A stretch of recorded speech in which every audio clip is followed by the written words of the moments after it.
Hey, good day to you. This is Todd. I am a regular dude walking in the Word. Hey, this week is Passion Week, and we talked about. It starts off, and we didn't have an episode about this on the Sunday before Easter with Palm Sunday, and then Jesus spent a whole lot of time teaching and preparing his disciples that week, and a lot is recorded in the Bible about that week. And then we celebrate Good Friday, which is yesterday, for Jesus being crucified.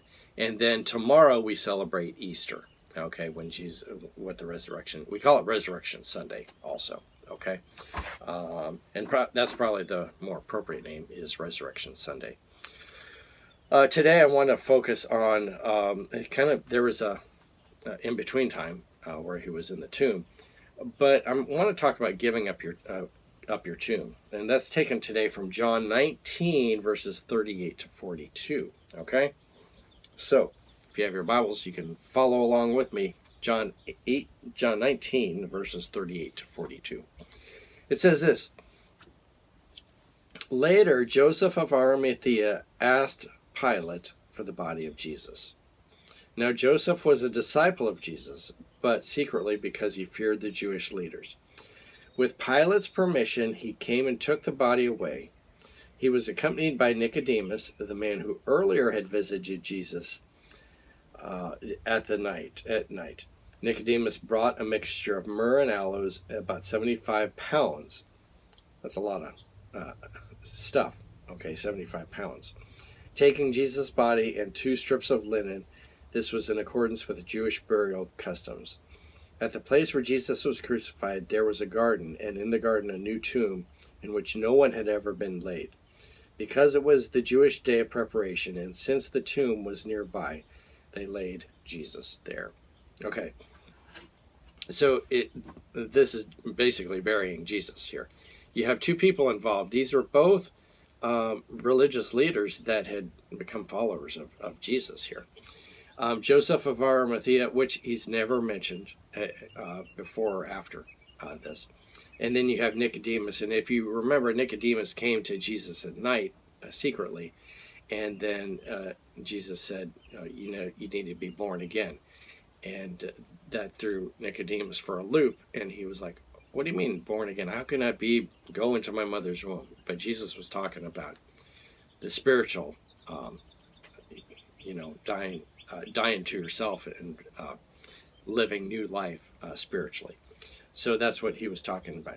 So these 2 guys come and to bury Jesus. Joseph of Arimathea asks for the body from Pilate, and then he takes his own tomb and uses it for Jesus. It says it's a tomb that had never been used before. Okay, and what you would do back in that time period also was you'd carve out this tomb in the rock, and then you would have in there kind of this stone shelf, and that's where you would lay the body. All right, and in family tombs it was like this.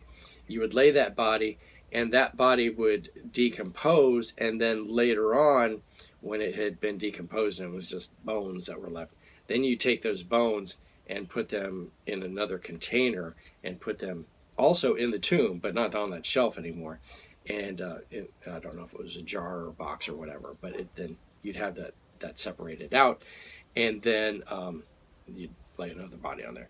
You had the spices, and today we embalm the bodies if you're not cremated, but today you embalm the bodies, and that preserves it so it doesn't smell and so forth, and it helps the body last a bit longer. But what they did here, they didn't embalm. The Egyptians did, but they didn't. And so it was basically all these spices and stuff on there to preserve the body a little bit, but really to make it smell better. Okay, that was the reason for doing that. And it says he brought 75 pounds of this stuff to put over the body of Jesus. All right. What I want you to see from this whole thing here is this. Joseph of Arimathea ultimately would die, okay?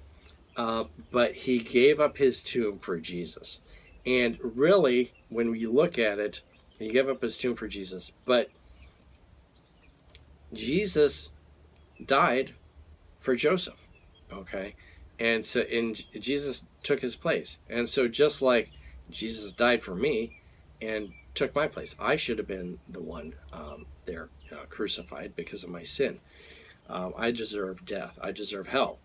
But Jesus took my place. Okay, so you can see as Jesus took Joseph's tomb there, and that was gladly given there. In the same way, Jesus has taken my place. Okay, and so that's the reality of this whole dialogue here, is how Jesus has taken my place. I deserve death. I deserve hell, but Jesus has taken my place, and I have the choice now. I don't have to go to hell. All right. Hey, thanks for watching. I'm just a regular dude walking in the Word, and I look forward to seeing you tomorrow as we celebrate Easter. Lord's blessing. I'll see you then.